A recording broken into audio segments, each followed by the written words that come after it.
Eu quero concluir já emendando aqui, pastor Jefferson, na minha palavra nessa noite.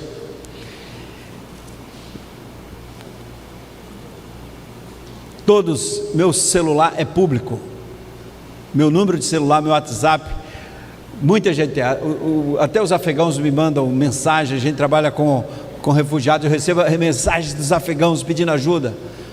Anteontem mesmo uma senhora chorando porque o parente dela está lá numa situação que pode morrer e pedindo ajuda para a gente tirar esse rapaz lá daquela região, que está em outro país, mas se ele voltar ele vai morrer.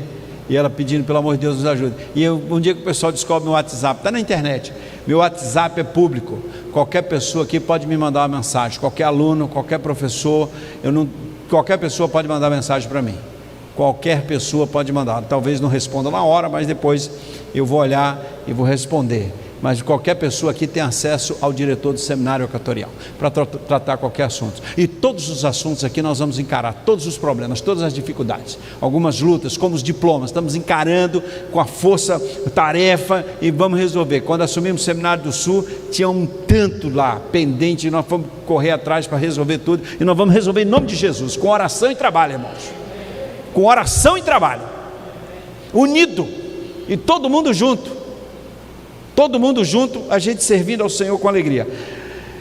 Deixe-me dar uma palavra dentro dessa visão ministerial, paixão pelo ministério, irmãos. O apóstolo Paulo escreve essa carta a Timóteo. O Dr. Allen já deve ter feito várias abordagens juntamente com o pastor João Emílio, mas no capítulo 3 o apóstolo escreve muito preocupado e alertando Timóteo sobre vários aspectos dos tempos que eles estavam vivendo. Sabe, porém, que nos últimos dias haverá tempos difíceis, pois os homens amarão a si mesmos. É os nossos dias, irmãos. Parece que Paulo estava fazendo um diagnóstico dos nossos dias. Os homens amarão a si mesmos, serão gananciosos, arrogantes, presunçosos, blasfemos, desobedientes aos pais, ingratos, ímpios, sem afeição natural, incapazes de perdoar, caluniadores, descontrolados, cruéis, inimigos do bem, traidores, inconsequentes, orgulhosos, mais amigos dos prazeres do que amigos de Deus, com aparência de religiosidade, mas rejeitando-lhe o poder. Afaste-se também desses. Que coisa, irmãos, que tempos! Como exercer o ministério, como exercer a vocação em tempos difíceis, como exercer a vocação em tempos de pandemia, pós-pandemia, num tempo como esse que nós estamos vivendo. Num tempo esse descrito aqui pelo apóstolo Paulo, parece que ele está fazendo um diagnóstico do ano 2023 da nossa geração. E essa paixão pelo ministério, irmãos, ela não vem da nossa própria natureza, ela vem do Senhor. Pastores, alunos, vocacionados, preste atenção numa coisa. Qualquer profissão a pessoa pode escolher. Você pode escolher qualquer profissão, estudar, se dedicar, se esforçar e se tornar um profissional daquela área. Mas o ministério não é assim. O ministério a gente não escolhe, Deus é quem nos escolhe. A primeira questão para a gente entender essa paixão pela vocação, em qualquer tempo, em tempos difíceis, em tempos de lutas, a gente precisa entender essa vocação, o chamado de Deus, essa experiência da vocação. Irmão, ser um vocacionado, um chamado pelo Senhor para o ministério é algo extraordinário. Não é você que escolhe, Deus escolheu você. Não é porque você é bom, não é porque você é habilidoso, não é porque você é mais sabido do que os outros, não é porque você tem capacidade de falar bem, não é porque você tem capacidade de liderança, porque na verdade Deus chama as pessoas. O Senhor Jesus chamou você, pastor, não é para você pastorear a igreja dele, não, porque ninguém pastoreia a igreja do Senhor Jesus. O Jesus chamou você para que ele pastoreie a igreja dele através da sua vida, porque o pastor da igreja não é você, é Jesus. Foi Ele que comprou a igreja, Ele que pagou o preço, a igreja é dele, as ovelhas é dele. E se você acha que você é o dono da igreja, você é o pastor das ovelhas, você está enganado, porque Deus não chamou você para ser o pastor. Deus chamou você, o Espírito Santo chamou você para que Jesus seja o pastor da igreja por meio da sua vida. Você está entendendo, pastor? Você pode ser um profissional em qualquer empresa, e você é o líder, você faz, acontece, gerencia, manda e acontece. Na igreja, o pastor é Jesus. Elas são minhas ovelhas, eu as conheço, chamo pelo nome. Agora Jesus chamou você e confiou a noiva dele, confiou as ovelhas dele para você pastorear. E você não pode pastorear a igreja do Senhor Jesus, porque quem pastoreia a igreja dele é o próprio Senhor Jesus. Deus não chamou você para ser gerente de igreja, administrador eclesiástico. Deus chamou você para liderar a visão do reino dele, para que Jesus pastoreie a igreja dele por meio da sua vida. Então você precisa ter a convicção que você foi chamado pelo Senhor Jesus, porque se você não tiver convicção de chamado, você vai ser um gerente de igreja, um administrador de igreja, você vai ficar frustrado, você vai brigar, você não vai estar feliz, você não vai encontrar plenitude, porque você não é um pastor de ovelhas, você é um gerente de igreja, um administrador eclesiástico. Você tem que entender a vocação, que Deus chamou você para que Jesus Cristo pastoreie a igreja por meio da sua vida. E não tem como pastorear a igreja do Senhor Jesus sem ter a visão dele, porque a igreja é dele, a noiva é dele, ele virá buscar, e você pastoreia a igreja do Senhor Jesus, que é a única coisa que tem futuro na eternidade. O resto vai virar pó, mas a igreja tem futuro na eternidade. Você é o líder mais importante, pastor, você é vocacionado, você tem a maior responsabilidade nesse planeta Terra, você é líder da noiva do Senhor Jesus, que ele virá buscar. Não tem coisa mais nobre na face da terra do que ser líder da igreja do Senhor Jesus. Entende isso, a vocação. E aí nós vamos ter paixão pelo ministério, se entendermos a vocação na raiz. Alguns ficam comparando, ministério, irmãos, não é profissão, ministério não é administração, gestão de igreja, porque você é capaz de gerir. Ministério é se submeter ao Espírito Santo de Deus, para que Jesus Cristo pastoreie a igreja dele por meio das nossas vidas, pastorear a igreja com a mente de Cristo, com o mesmo sentimento que houve em Cristo Jesus, com a mesma visão dele, a visão de alcançar todos em todos os lugares, porque ele é amor todos, morreu por todos, ele quer que todos sejam salvos, ele quer alcançar todos, com a mesma visão de compaixão, de misericórdia. Ter a visão ministerial vai nos levar a ter paixão pelo ministério. As pessoas que não têm paixão pelo ministério é porque elas não entendem a vocação, frustradas, desanimadas, magoadas, amarguradas, não tem brilho nos olhos, não tem como, irmãos. Apóstolo Paulo estava na Ásia com Lucas, Silas, Timóteo, querendo evangelizar aquelas regiões da Ásia Menor, e o Senhor não permite. Então há um chamado para Macedônia. Vamos para Filipos, terra de Alexandre o Grande. Eles vão para Filipos. Paulo e Silas foram presos. Paulo e Silas, irmãos, foram jogados numa masmorra, tomaram uma surra, presos num tronco, uma masmorra. Irmãos, aquilo ali era insalubre, um lugar horroroso. Paulo e Silas foram levados para o pior lugar da cidade de Filipos. Já imaginou Deus chamar você para o pior lugar da cidade? Paulo e Silas foram levados para o pior lugar da cidade. Eles não foram para o melhor hotel de Filipos, não foram para a melhor praça de Filipos, eles não foram para a melhor escola de Filipos, eles foram para o pior lugar de Filipos. Deus levou aqueles dois para o pior lugar de Filipos. E nas piores circunstâncias, com fome, sentindo dores, e presos num tronco, no fundo de uma masmorra, nas piores condições, no pior lugar da cidade de Filipos. E meia-noite a gente vai encontrar aqueles homens lá frustrados e amargurados. Não, a gente vai encontrar aqueles homens lá vibrando, cantando, orando e celebrando a glória de Deus naquele lugar. Porque quando você tem convicção de chamado, não tem lugar pior, porque onde colocar você que tem essa convicção, aquele lugar verá a glória de Deus. Não há comunidade pequena, não há bairro ruim, não há lugar longe, não há lugar ruim. Deus não leva ninguém para lugar ruim. Deus leva você para o centro da vontade dele, para manifestar naquele local ali a glória dele. entende humanamente isso? Deus levar você para o pior lugar da cidade? Olha, Filipos, pior lugar da cidade, prisão. Paulo e Silas estão cantando, glória a Deus. Não estavam reclamando que ninguém entrou com habeas corpus para tirá-los de lá. Não estavam reclamando porque Paulo foi jogado lá sem julgamento como cidadão romano. Não estava reclamando de nada. Nós estamos aqui, se nós estamos aqui é porque Deus tem um plano, Deus tem um propósito, Deus tem plano, está trabalhando neles agora, e nós fazemos parte disso. Se você está onde você está, pastor, porque Deus colocou você lá, na rua, naquele bairro, naquela cidade, naquela igreja, naquele ministério. Ele tem um propósito. Nós estamos aqui no fundo dessa prisão, Silas, porque Deus mandou a gente para cá. Eu sei quem me chamou, eu sei quem me chamou, e eu sei quem me enviou para cá. Eu sei porque eu estou aqui e quem me mandou para cá. Quando nós líderes, missionários, pastores, líderes de qualquer ministério, professor de escola bíblica, em qualquer área da igreja, se você tem convicção de quem te enviou para lá e porque você está ali, você não vai estar frustrado, você vai vibrar, o olho brilha, o coração arde, e você vai ter plenitude, e aquele local vai ver a glória de Deus na sua vida, não importa onde. Tremendo, irmãos. Recentemente eu ouvi o testemunho de um missionário, o Maílson. Maílson se converteu fugindo da polícia em Salvador, se escondia no mato atrás de uma oficina.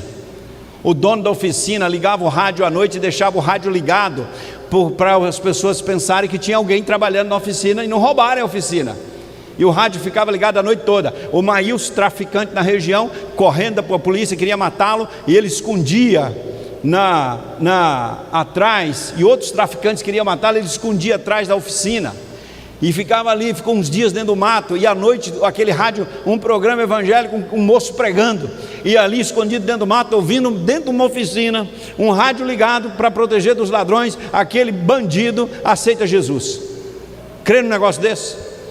Aí procura uma igreja batista. Esse menino tem a vida transformada, irmãos. Esse menino tem a vida transformada. Depois entrou no programa Radical, lá em Salvador. Saiu para um evangelismo. O comandante da polícia evangélico encontrou com o Maílson, e foram os dois evangelizar nas ruas de Salvador. O Maílson se tornou missionário, foi enviado para o bairro Asa Branca, em Feira de Santana, na Bahia. Bairro Asa Branca, o pior bairro de Feira de Santana. O bairro mais violento que tem. O bairro mais violento que tem. O Maílson chega lá e ninguém recebia, ele andava lá, ninguém recebia o Maílson. E o Maílson viu que tinha umas coisas lá para fazer no bairro, ele pegou enxada, ele e a mulher pegaram uma enxada, uma vassoura, com a camisa amarela Jesus Transforma, e foram limpar as ruas do bairro. Aí o pessoal perguntava: você é da prefeitura? Eu falei: não sou prefeitura, não, sou missionário. Aí a mulher abriu a porta, ninguém abria a porta para ninguém, aí a mulher abria a porta, dava água para ele, ele começou a se relacionar. Que coisa, ouvi o testemunho dele, interessante, como ele se relaciona. Ele falou assim: pastor, não tem lugar, o bairro Asa Branca eu estou lá porque Deus me mandou para lá. É um bairro, ele saiu agora no final do ano, os bandidos lá, os traficantes pregaram lá, 3 meninos, ele tem uma embaixada lá, ele tem os embaixadores do rei na igreja, tudo, pegaram 3 meninos, os traficantes pegaram 3 meninos lá da embaixada, deram arma, deram drogas e falaram, botaram na esquina, vocês vão vender lá. Aí o Maílson voltou na semana seguinte, aí as mães foram lá, missionários, bandidos, pegaram nossos filhos para botaram para vender drogas. Aí ele pegou os meninos, foi lá no traficante e falou assim: olha aqui, esses meninos são embaixadores do rei, embaixador do rei não vende drogas, não anda com arma na rua não, por favor, larga os meninos da congregação da nossa igreja em paz. Pegou os meninos, e o traficante pediu desculpa, ele entregou lá as armas e a droga lá e saiu fora. Esse é um líder, irmãos. Eu converso com o Maílson, menino, ele está no programa de formação missionária, está estudando. E eu falo assim: Maílson, você está feliz no Asa Branca? Ele falou: pastor, eu estou feliz porque Deus me mandou para o Asa Branca para abençoar esses meninos, eles não entrarem nas drogas e para alcançar muita gente. Irmãos, essa convicção de ministério, essa convicção de chamado, por que eu estou ali? Por que eu vim para cá? Quem me trouxe para cá? Não foi fulano ou ciclano, não são as circunstâncias que vão definir o ritmo do meu ministério, é a minha convicção, aquela convicção que eu tenho, que eu tive ali com Deus, como Moisés teve a sarça ardente. Eu sei porque eu fui para o Egito, eu sei porque eu estou nesse deserto, eu sei porque eu estou nessa luta com esse povo, porque Deus me botou aqui, eu sei porque eu estou aqui, e eu estou feliz porque eu estou correspondendo com a expectativa daquele que me chamou. Irmãos, não tem como você exercer a vocação de forma frustrante, amarga, triste, desanimada, não tem como. A obra que Deus nos chamou, temos lutas, claro, dificuldades, Isso é fundamental que a gente tenha no coração enraizado. Por que eu estou nisso? Quem me chamou, quem me botou aqui? Paixão pelo ministério. É preciso ter entendimento da vocação. Outra coisa importante, irmãos, nesses cenários de lutas, dificuldades, e vamos ter sempre, não vai ser agora só, a iniquidade se multiplica, o pecado, vamos enfrentar momentos de lutas, e Paulo escreve a Timóteo: Timóteo, fica firme, Timóteo, seja leal à vocação, o chamado, a imposição de mãos que foi feita em você. Você é pastor, Timóteo, você tem uma chamada, fica firme, não importa as circunstâncias, fique firme, Timóteo. Não perca tempo com tolices, com discussões tolas, não perca tempo com tolices, foca no ministério, naquilo que Deus te chamou. Irmãos, outro aspecto, o apóstolo Paulo, quando ele foi levado para Roma, estava preso em Cesareia, foi levado para Roma, foi uma viagem dura. Quem conhece a história sabe que aquele navio naufragou, mas eles passaram assim um perrengue, não sei se essa palavra aqui é boa, um perrengue, uma situação difícil demais, dificílima.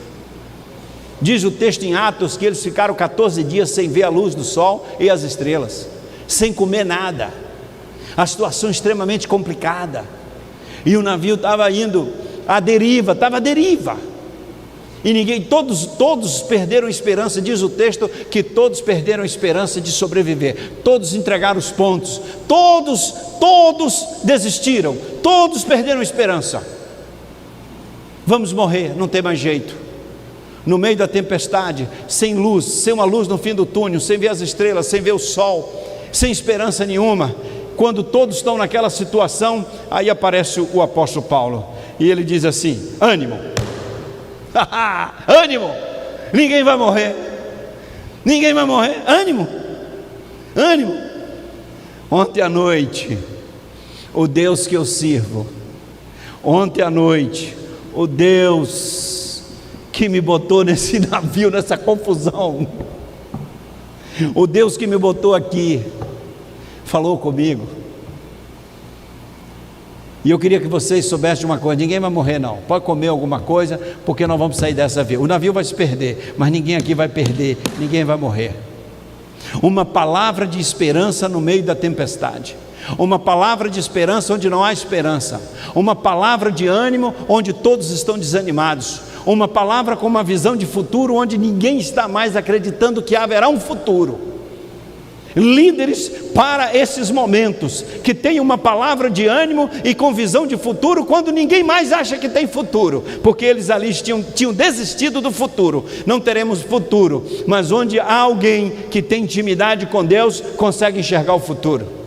E a diferença era exatamente isso. No meio daquela confusão, daquele naufrágio, daquela confusão toda, havia um homem que naquela noite tinha intimidade com Deus, estava com Deus, tinha relacionamento com Deus, oração, tinha comunhão com o Senhor.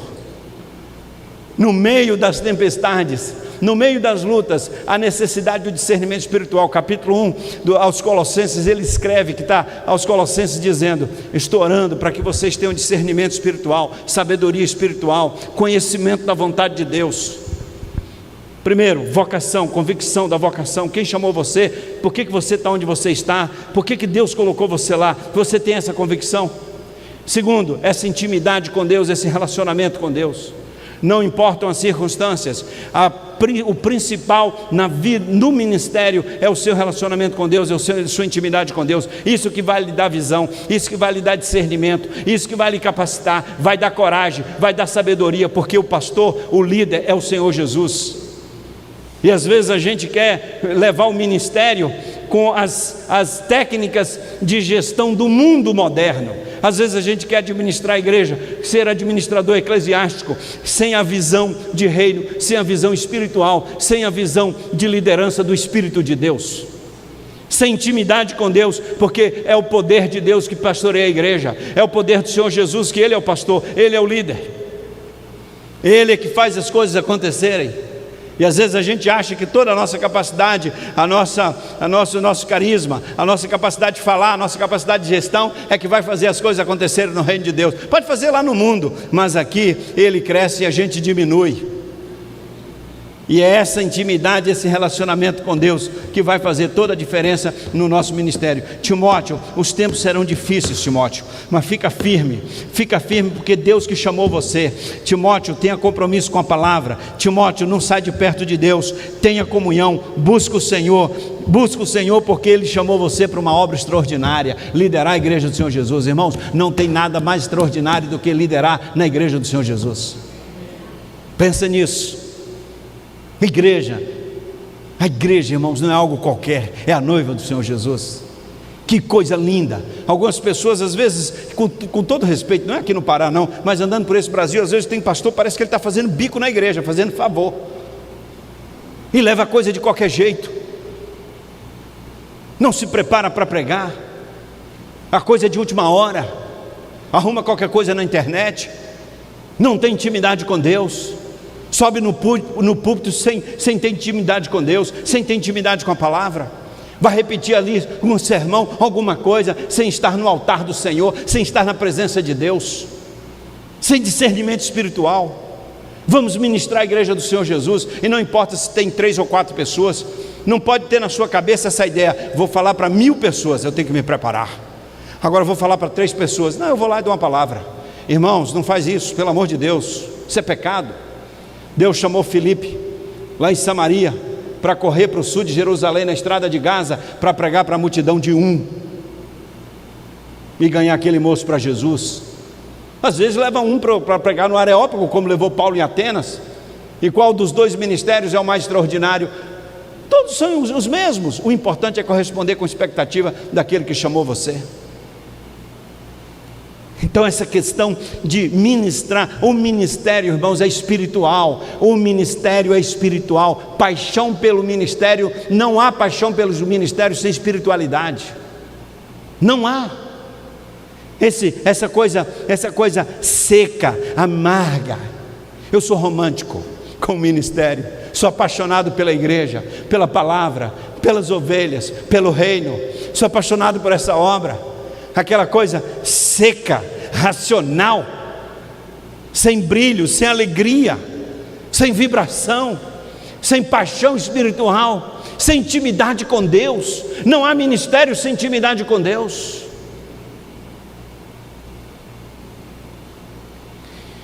Eu conto uma história de um rapaz que eu conheci em Brasília, que liderou uma congregação nossa no Tocantins, muito simples. Ele foi para lá como evangelista, tinha 4ª série primária só, depois fez supletivo, depois, naquela época de supletivo, depois fez seminário, mas ele começando lá, liderando a igreja que estava com dificuldades, fechando, ele pastoreando lá, fazendo o trabalho, um homem muito simples. Ele era porteiro, trabalhava como porteiro, e a esposa dele era faxineira em Brasília, e ele foi lá para uma cidade no interior do Tocantins, divisa de Goiás com Tocantins, cuidar de uma frente missionária. E naquela cidade, o juiz daquela cidade convidou para ele fazer estudos bíblicos lá no fórum antes do expediente, e ele ia. O juiz ia lá na igreja com a família, e uma pessoa, um irmão, um líder foi lá e me contando a seguinte história. O juiz falou assim: eu sei que o pastor Lúcio derrapa um pouco no português, e ele não tem tanta filosofia, mas como é bom ir toda semana na igreja dele, com a minha família, para ouvir um homem de Deus pregar a palavra de Deus. Como é bom. Eu não sou da igreja, mas eu gosto de ir na igreja do pastor Lúcio. Ele é muito simples, ele não tem um curso de teologia ainda, mas como é bom ir na igreja dele. Ele derrapa no português, mas como eu gosto de ouvir um homem de Deus pregar a palavra de Deus. Sabe o que nós estamos precisando nos nossos dias? É gente de Deus pregando a palavra de Deus. A paixão pelo ministério é isso, gente de Deus pregando a palavra de Deus, sem inventar moda, na simplicidade da coisa, na simplicidade. Às vezes a gente quer imitar, às vezes a gente quer, Deus não chamou você para imitar ninguém, é para você ser você. A gente quer inventar moda, e as pessoas estão precisando da palavra de Deus, do evangelho, da graça, da misericórdia, da oração, do testemunho de uma vida íntegra, andando na luz do Senhor, da palavra de Deus. Isso é a paixão pelo ministério. A minha mãe é uma senhora que cresceu na roça, ela terminou, fez a 4ª série de roça, primária, muito simples a minha mãe. Há uns 2 anos ela ficou lá uns dias lá em casa, que ela completou 80 anos, sentado na varanda lá de casa, a gente tomando um café, assim, um chá, num fim de tarde, era próximo da época do Natal, e ela falou: meu filho, eu sei que você anda muito por aí, com muita gente, e assim você tem muitas responsabilidades e tal, mas olha, meu filho, não se iluda, não se iluda, nunca esqueça de 2 coisas. O que importa mesmo é a sua vida de oração e andar com Deus. Tudo, o mais importante na sua vida, meu filho, é a minha teóloga, a minha mãe. O mais importante, Fernando, na sua vida, meu filho, é a sua vida de oração. E você precisa andar com Deus, filho. O resto é ilusão. No fim das contas, o que vai importar, pastor, é a sua vida de oração e o seu caminhar com Deus. Não importa quantos cursos você fez, não. Estude, é bom. Estude aqui no Equatorial, que é bom também. Agora, o que vai importar no fim das contas mesmo, pastor, é a sua vida de oração e o seu caminhar com Deus. Quando entrar no seu gabinete uma pessoa que acabou de tomar um diagnóstico e o médico falar: você tem câncer, você vai ter que fazer quimioterapia e a sua situação é complicada, está na sua sala ali, o que vai importar mesmo, pastor, é a sua oração e a sua vida com Deus na vida dessa pessoa. Quando um casal entra no seu gabinete, pastor, dizendo: pastor, viemos aqui porque não tem mais jeito, vamos separar.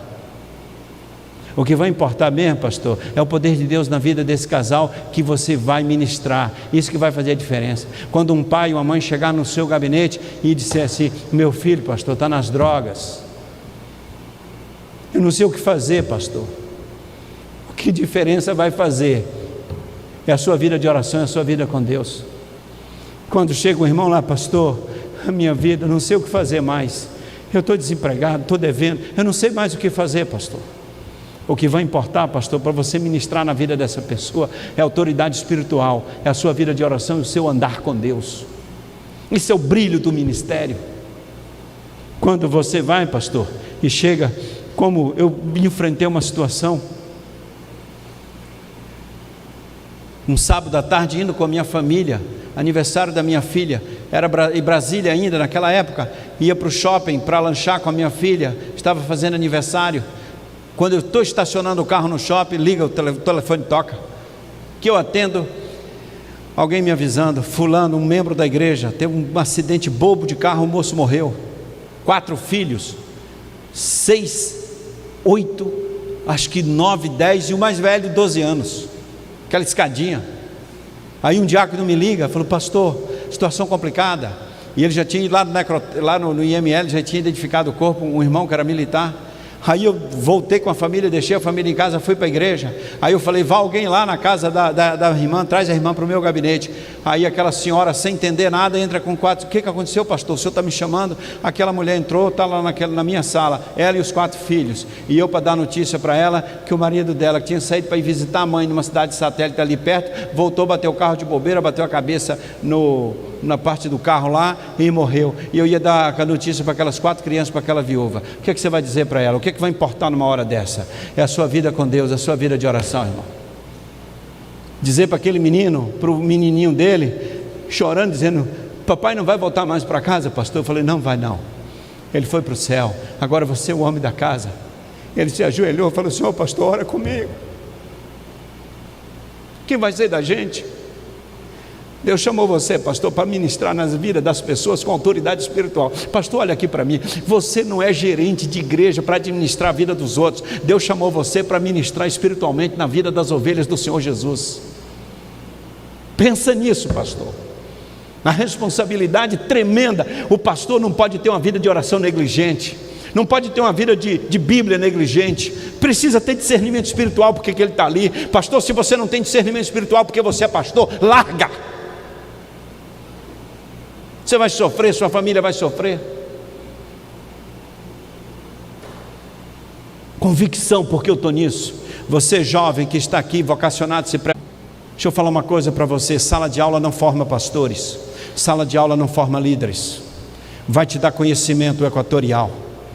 O que forma pastor é o seu relacionamento com Deus, é o convívio com as ovelhas, é o convívio com outros líderes, é a mentoria de outro pastor. Mas não é a sala de aula que vai formar você como pastor. O seminário equatorial não forma pastores. Quem forma pastores é o Espírito Santo de Deus. Aqui a gente dá conhecimento, desenvolve habilidades junto com você, a partir do conhecimento. Mas é o Espírito de Deus, é você com Deus, a sua vida ministerial lá na igreja. Não é porque meu amigo está na minha frente aqui. Pastor Joemílio é uma referência para mim de ministério, de pastor. Como ele lida com as ovelhas, como ele trata, como ele investe a vida dele na vida das ovelhas. O irmão me inspira a pastorear, a amar o ministério, a amar as ovelhas. Pastores queridos, líderes, irmãos e irmãs, não importa o ministério que chamou você, onde chamou você, para onde chamou você, se é na escola dominical, se é fazendo qualquer coisa no reino de Deus, faça com alegria, faça para a glória de Deus. Vocação, intimidade com Deus, essa convicção, firmeza, e buscar o Senhor. O que importa é a sua vida de oração. Eu quero concluir contando duas histórias. Eu sou apaixonado pela obra de Deus, irmãos. Amo o reino. Trabalho com alegria cada dia. Uma vez eu fui pregar numa igreja na Baixada Fluminense, Rio de Janeiro. Rio de Janeiro, daqueles dias quentes, calor mesmo, muito quente. Vocês entendem calor aqui também. Agora tem dia que o Rio de Janeiro, o pessoal fala assim, olha, ligaram o maçarico. Tem um sol para cada um, porque tem dia que aquele Rio de Janeiro está quente. E foi num desses dias que eu fui pregar na Baixada Fluminense. Irmãos, pensa num dia quente. E longe, eu gastei umas 2 horas para chegar lá. Uma igreja simples, uma alegria, aquele povo vibrando, campanha missionária e aquela coisa toda, e era um meio de semana, e aquele culto, aquela turma vibrando, e aquela, que coisa linda. Aí termina o culto, o pastor falou, vamos lanchar ali, pastor, e aí a gente desce. Irmãos, eles fizeram, uma igreja muito simples, eles fizeram uma cantina, debaixo da escada eles fizeram uma cantina. Se estava quente do lado de fora, dentro daquela cantina estava mais quente ainda. E tinha uma irmã ali fritando pastel. Eu amo pastel, gosto muito de pastel. Eu falei, pastor, eu cheguei ali, aquela irmã estava, ela vibrando, alegria, suando, e aquele suor caiu umas gotinhas ali para temperar o pastel, uma beleza, glória a Deus. Eu comi uns 3, mas o que me impressionou foi o pastel, mas mais ainda aquela irmã, na maior alegria, ela fazia, pastor, olha que estou feliz demais, vamos tirar uma foto aqui, tira uma foto junto fritando aquele pastel, ela numa alegria, vibrando, e ela falando, pastor, estou fritando pastel aqui para a obra missionária, para o meu Senhor Jesus. E o pastor me contou, pastor, essa irmã trabalha lá no centro do Rio, ela pegou o ônibus, teve que pegar o trem, ela salta não sei aonde, ela gastou umas 2 horas para chegar aqui, amanhã ela sai cedo, ela chega para chegar aqui, pastor, não é fácil, e aquela irmã está ali fritando o pastel, e com a maior alegria, porque ela não estava fritando pastel para vender pastel, ela estava fritando pastel para Jesus, para proclamar o nome dele, para a glória de Deus. É mais ou menos assim. Eu sei porque eu estou debaixo dessa escada, nessa cantina quente, depois de um dia de trabalho, pegar o trem, pegar o metrô, pegar o ônibus, pegar o que for, andar a pé, eu sei porque eu estou debaixo dessa escada, nesse calor aqui, fazendo isso. Eu sei quem está aqui comigo, eu sei porque eu estou fazendo isso, e eu estou fazendo é para a glória de Deus. E os olhos dela brilhavam, e com a maior alegria, quando a gente sabe porque a gente está ali, e a motivação que vem do Senhor, fazer a obra de Deus, pastores, alcançar esse estado, a que Deus tem para nós. Isso é maravilhoso, isso é extraordinário. O extraordinário de Deus, irmãos, está na simplicidade das coisas. Vou repetir, o extraordinário de Deus está na simplicidade das coisas. Quando eu vejo gente com muita coisa e tal, eu vejo aqui na Bíblia a simplicidade das coisas. É uma criança, é alguém que não era ninguém e Deus usa. Era um moço que nem sabia falar direito, não quero ir lá não, Deus usa. O extraordinário de Deus, a excelência de Deus está nas coisas simples. Agora o homem é soberbo, vaidoso, acha que o conhecimento dele, a teologia dele vai mudar o mundo. Nunca mudou. O que muda o mundo e a vida das pessoas é o poder do Espírito Santo de Deus, que você vai levar pela sua vida de oração e a palavra de Deus na vida das pessoas. Amém.